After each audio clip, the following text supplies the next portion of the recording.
പൊന്നിടയനന്തം വന്ദനമേ, എന്റെ പൊന്നിടയനന്തം വന്ദനമേ. ദൈവവചന ചിന്തകൾ കേൾക്കുന്ന എല്ലാ മാന്യ ശ്രോതാക്കൾക്കും ക്രിസ്തീയ വന്ദനം. സദൃശവാക്യങ്ങളുടെ പുസ്തകം 3-ാം അധ്യായം 11-ാം വാക്യം, മകനെ, യഹോവയുടെ ശിക്ഷയെ നിരസിക്കരുത് എന്നുള്ള വചനമുണ്ട്. നാം നമ്മുടെ ജീവിതത്തിനകത്ത് ചെയ്യുന്ന തിന്മകൾക്ക്, അനീതികൾക്ക്, തെറ്റുകൾക്ക്, കുറ്റങ്ങൾക്ക് ഒക്കെ ദൈവത്തിൻ്റെ സന്നിധിയിൽ നിന്ന് ശിക്ഷകൾ ഉണ്ടാകുമെന്നുള്ളത് വളരെ വസ്തുനിഷ്ഠമായിട്ടുള്ള ഒരു യാഥാർത്ഥ്യമാണ്. എന്നാൽ പലപ്പോഴും നമുക്ക് സംഭവിക്കപ്പെടുന്നത് എന്താണ് എന്ന് ഇവിടെ ശലോമോൻ ഓർമ്മപ്പെടുത്തുകയാണ്. നാം തിന്മ ചെയ്യുകയും അനീതി പ്രവർത്തിക്കുകയും ചെയ്തിട്ട് ദൈവം നമ്മെ ശിക്ഷിക്കുമ്പോൾ നാം ദൈവത്തോട് നീരസം പ്രകടിപ്പിക്കുന്നു എന്നുള്ളത് നമ്മുടെ ജീവിതത്തിലെ ഒരു തിന്മയായി തന്നെ സൂചിപ്പിക്കുകയാണ്, എടുത്ത് പറയുകയാണ്. എന്നാൽ നാം എന്താണ് ചെയ്യേണ്ടത് എന്ന് ചോദിച്ചാൽ, നാം ചെയ്യുന്ന പ്രവൃത്തിക്കനുസരിച്ചുള്ള ഒരു പ്രതിഫലമാണ് നമുക്ക് ലഭിക്കുന്നതെന്നോർത്തിട്ട് ആ ശിക്ഷയിൽ നാം ദൈവത്തോട് നിരസിക്കുന്നവരായിട്ട്, ദൈവത്തോട് പിണങ്ങുന്നവരായി തിരികെയല്ല, മറിച്ച് ദൈവസന്നിധിയിൽ താണിരിക്കുന്നവരായി തീരുന്നു എങ്കിൽ ദൈവം നമ്മെ പിന്നെയും അനുഗ്രഹിപ്പാനിടയാകുമെന്നാണ് ദൈവത്തിൻ്റെ വചനം നമ്മെ ഓർമ്മപ്പെടുത്തുന്നത്.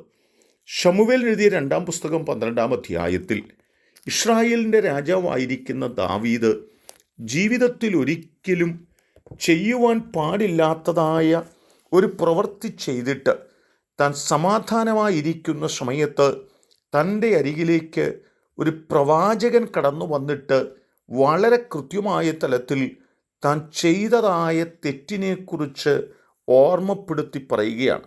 ആ തെറ്റിനെക്കുറിച്ച് കേട്ടതായ ദാവീദ് അത് തെറ്റ് തന്നെയാണെന്നും ന്യായമായ ശിക്ഷ ആ തെറ്റിന് ആവശ്യമുണ്ടെന്നും പറയുമ്പോൾ പ്രവാചകൻ പറയുന്നത്, ആ തെറ്റ് ചെയ്തവൻ നീയാണ്, നീ ചെയ്ത തെറ്റ് ഇന്നതാണ് എന്നും ദൈവം നിന്നെ ശിക്ഷിക്കുവാൻ പോകുകയാണെന്നും കൃത്യമായ തലത്തിൽ ഓർമ്മപ്പെടുത്തി പറയുക തന്നെയാണ്.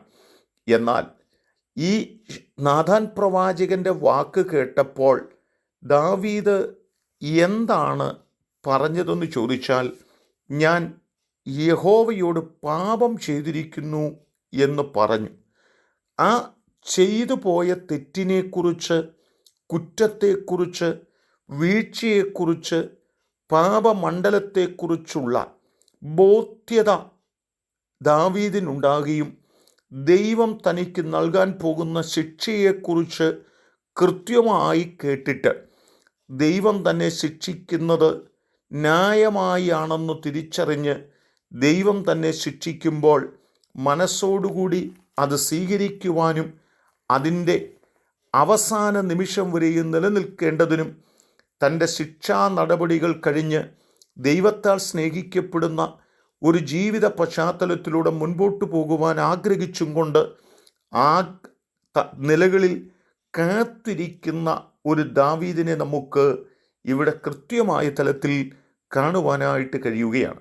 എന്നെ കേൾക്കുന്ന പ്രിയപ്പെട്ടവരെ, നാം ദൈവത്തോട് പാപം ചെയ്യുമ്പോൾ, നാം ദൈവത്തോട് തിന്മ പ്രവർത്തിക്കുമ്പോൾ, നാം ദൈവത്തെ അനുസരിക്കാതെ വരുമ്പോൾ ദൈവം നമ്മോട് നീ ചെയ്തത് തെറ്റായിപ്പോയി എന്ന് പറയുക മാത്രമല്ല, ആ തെറ്റുകൾക്ക് കൃത്യമായ ചില ശിക്ഷകൾ ദൈവം നൽകുമ്പോൾ ആ ശിക്ഷകളുടെ മുമ്പിൽ നാം നിരസിക്കുന്നവരായി, നാം നീരസമുള്ളവരായി മുൻപോട്ട് പോകുകയല്ല, മറിച്ച് ദൈവം നമുക്ക് തന്നിരിക്കുന്ന ശിക്ഷയിൽ നാം പൂർണ്ണ മനസ്സോടുകൂടി അത് സഹിപ്പാനും അത് ആ നിലകളിൽ ജീവിപ്പാനും കർത്താവിൻ്റെ സന്നിധിയിലേക്ക് പിന്നെയും മടങ്ങി വന്ന് വിശ്വസ്തയോടുകൂടിയുള്ളൊരു ജീവിതത്തിനായി നമ്മെ തന്നെ സമർപ്പിപ്പാനും നമുക്ക് കഴിയട്ടെ. അതിന് ദൈവം നമ്മെ സഹായിക്കട്ടെ.